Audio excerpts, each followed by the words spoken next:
आज आपण तपन मुखर्जी यांनी लिहिलेला an encounter of a special kind म्हणजेच एक आगळीवेगळी भेट हा पाठ समजून घेण्याचा प्रयत्न करूया. हा पाठ फक्त भाषा शिकण्यासाठी नाही, तर एक खूप महत्त्वाची गोष्ट समजण्यासाठी आहे. इंटर स्पीशीज कम्युनिकेशन म्हणजे दोन वेगळ्या प्रजातींमधील संवाद. प्राणी आणि मानव यांचे नाते फक्त अन्नावर नाही, तर विश्वासावर टिकून असते. चला तर मग तपन मुखर्जी यांच्याच शब्दात ही गोष्ट समजून घेऊया. माझे वडील पश्चिम बंगालमधील राणीगंज येथे एका खाजगी कंपनीत डॉक्टर म्हणून काम करत होते. त्या कंपनीने सर्व अधिकाऱ्यांसाठी मोठ्या आवारात स्वतंत्र बंगल्यांची व्यवस्था केली होती. आमचे घर त्या आवाराच्या एका कोपऱ्यात होते. आमच्या बागेजवळ ऑफिसर्स क्लब होता. तो परिसर खूप सुंदर होता.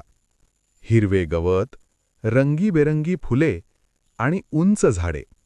आमच्या परसबागेत भाज्या लावलेल्या होत्या, म्हणून तिथे नेहमी खारी येत असत. आणि विविध पक्षीही. इतकेच नाही, तर वानरांची एक टोळी जवळच असलेल्या एका पिंपळाच्या झाडावर राहायला आली होती. ते सर्व आमच्या जीवनाचा एक भाग बनले होते. शनिवारच्या त्या शांत दुपारी एक छोटीशी घटना माझ्यावर खोलवर परिणाम करून गेली आणि मला ईश्वराच्या सृष्टीचा एक नवीन पैलू दाखवून गेली. पूजेच्या सुट्ट्या सुरू होऊन काही दिवस झाले होते. इतर मुलांप्रमाणे मीही माझा वेळ गोष्टींची पुस्तके वाचण्यात आणि मासिके पाहण्यात घालवत होतो. ती शांत दुपार साहसी कथा वाचण्यासाठी अगदी योग्य होती. घरातील लोकांचे घोरणे, चिमण्यांची चिवचिव, कावळ्यांची कावकाव आणि आकाशातील घारीचा आवाज या सगळ्यामुळे ती शांतता मधूनच भंग पावत होती. वेळ जात होता आणि मी पुस्तकात पूर्णपणे गढून गेलो होतो. अचानक मला कुत्र्यांच्या भुंकण्याचा मोठा आवाज ऐकू आला. सुरुवातीला मी विचार केला, कदाचित कुत्र्यांनी एखाद्या डुकराला घेरलं असेल, म्हणून मी दुर्लक्ष केलं. पण तो आवाज अधिक वाढायला लागला आणि त्यात कावळ्यांची कावकावही मिसळली. तो गोंगाट आता घराजवळ येत होता. उत्सुकतेने मी पुस्तक बाजूला ठेवलं आणि गॅलरीत धावलो, काय चाललंय ते पाहण्यासाठी. मी छताकडे पाहिलं आणि माझ्या समोर एक भयानक दृश्य होतं. एक मोठा नर वानर एका छोट्या पिलाला पकडून त्याला चावत होता, जणू त्याला ठार मारणार होता. त्या पिलाची आई आणि इतर वानर छतावर बसून हे सगळं पाहत होते, पण ते काहीच करू शकत नव्हते. मला आठवलं की वानरांच्या टोळीत एक क्रूर नियम असतो, ज्यामध्ये मोठा नर इतर नरांना जिवंत राहू देत नाही. मी वेळ वाया घालवला नाही. मी काठी घेतली आणि दगड फेकला, पण तो वानर इतका रागात होता की त्याने लक्षच दिलं नाही. मग मी पुन्हा दगड फेकले. आणखी.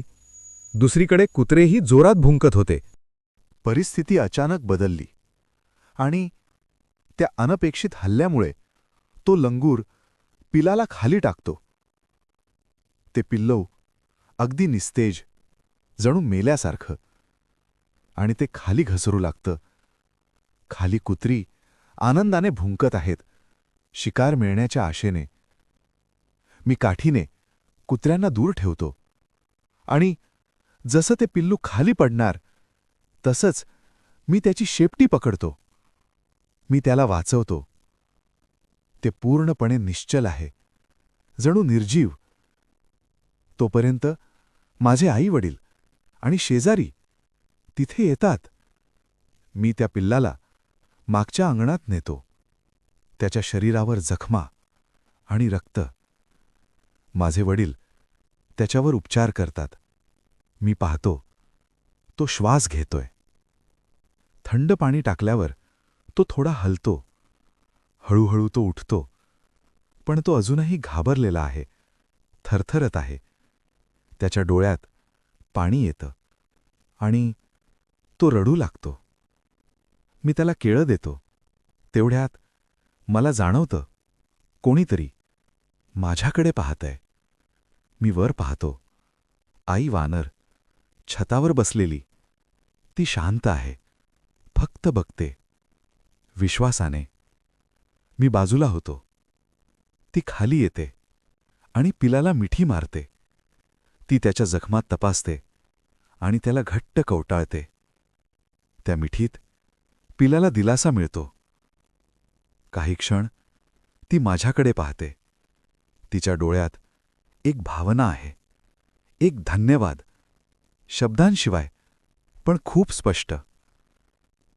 ती पिलाला घेऊन उडी मारते, छतावर जाते आणि दूर निघून जाते.